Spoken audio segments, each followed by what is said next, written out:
नमस्कार। आज हम बात करेंगे नीट पेपर लीक, उसके नाम पर सीबीआई जांच और उसके नाम पर हो रहे तमाशे की। ये पहली बार नहीं हुआ है। 22 लाख बच्चों के साथ उनके माता पिता, जोड़ लीजिए उनका पूरा परिवार, लगभग करोड़, 1.5 करोड़, 2 करोड़ लोग इस देश में परेशान हैं। 3 मई को ही नीट की परीक्षा रद्द कर दी गई। क्यों? क्योंकि पेपर लीक हुआ। इसकी जांच सीबीआई को थमा दी गई है। क्या पहले जांच नहीं हुई थी सीबीआई की? आपको याद है 2 साल पहले ही हजारीबाग में सेंटर से कैसे प्रश्न पत्र लीक हुए थे? क्या हुआ था उसमें? बिहार पुलिस ने एफआईआर दर्ज कराई थी। 5 मई को 2024 में गुप्त सूचना मिली कि ये गाड़ी में पेपर लीक गैंग से जुड़े संदिग्ध घूम रहे हैं। पुलिस ने घेराबंदी की। सिकंदर नाम का एक आरोपी ड्राइवर के साथ मिला। उसके सेफ हाउस पर छापा मारा गया। वहां जले हुए प्रश्न पत्र मिले, एडमिट कार्ड मिले। वो सिकंदर बिचौलियों की भूमिका में था। उसका भांजा अनुराग यादव भी परीक्षा दे रहा था। वो पेपर लीक माफिया स्टूडेंट के बीच की कड़ी था। अब सिकंदर के बयान के आधार पे आनंद और नीतीश कुमार को अरेस्ट किया गया।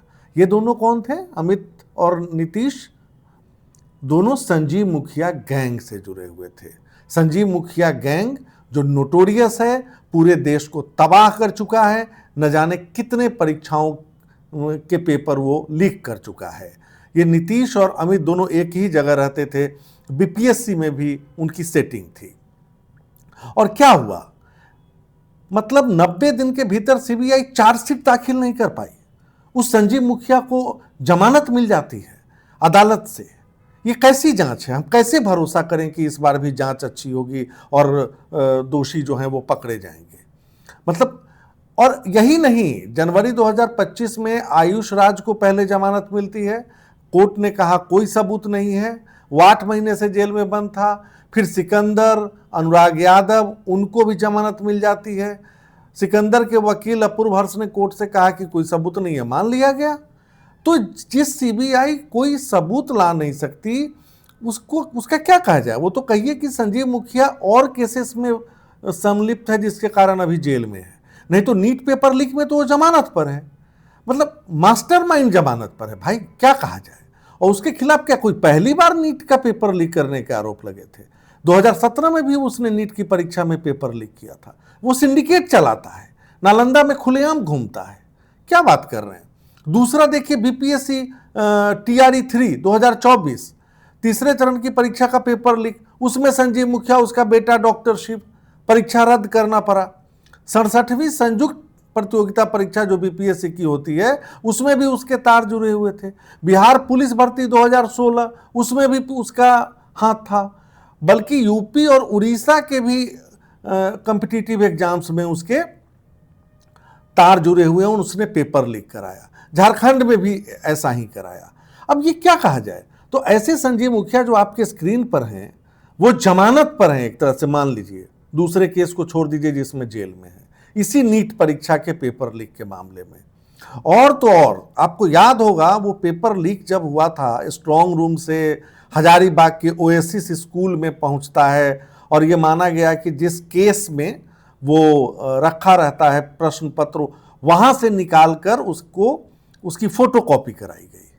उसमें नाम आया उस सेंटर, जो ओएसिस स्कूल सेंटर था नीट एग्जाम का। अब देखिए आपके स्क्रीन पे है जनाब, उसका प्रिंसिपल ओएसिस स्कूल का एहसानुल हक। आपको पता है कहाँ है आजकल? लेटेस्ट रिपोर्ट के मुताबिक स्कूल में वापस आ गए हैं डायरेक्टर के रूप में। दोबारा नियुक्ति मिली है इनको। तो क्या माना जाए? इनको भी जमानत मिली थी।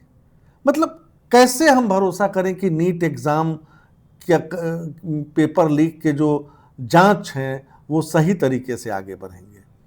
उस समय जो एनटीए के नेशनल टेस्टिंग एजेंसी के चेयरमैन थे, वो आज एक राज्य सरकार, मैं नाम नहीं लूंगा, नया राज्य है जो 3 बने थे उसमें, वहां सीएम के प्रिंसिपल सेक्रेटरी हैं। अभी जो नेशनल टेस्टिंग एजेंसी के चेयरमैन प्रदीप जोशी, उनके खिलाफ कोई कार्रवाई क्यों नहीं होती? कायदे से तो सबसे पहले उनको हटाना चाहिए था। सवाल यह है कि जो यही प्रदीप जोशी यूपीएससी के भी मेंबर रहे हैं। आपने कभी सुना है कि यूपीएससी और जेईई के पेपर कभी लीक हुए हों? कितना फुल प्रूफ सिस्टम है। फिर क्या हुआ? उसी 2024 हजारीबाग लीक के बाद केंद्र सरकार ने इसरो के पूर्व अध्यक्ष राधाकृष्णन की अगुवाई में कमेटी बनाई थी। कमेटी ने रिपोर्ट दी, वो धूल फेंक रही है। तो अब सवाल ये उठता है कि जो मलिकान हैं, जो सत्ता में हैं, जो सरकार में हैं, जो शासन में हैं, जो सिस्टम चलाते हैं, क्या वो वाकई संजीदा हैं कि हमारे 22 लाखों बच्चों के भविष्य के साथ इस तरह का खिलवाड़ हो रहा है? यह आपके लिए सोचने का विषय है। अगर वीडियो पसंद आए तो हमारा YouTube चैनल भी लाइक कीजिएगा। हम इसी तरह और वीडियो देते रहेंगे।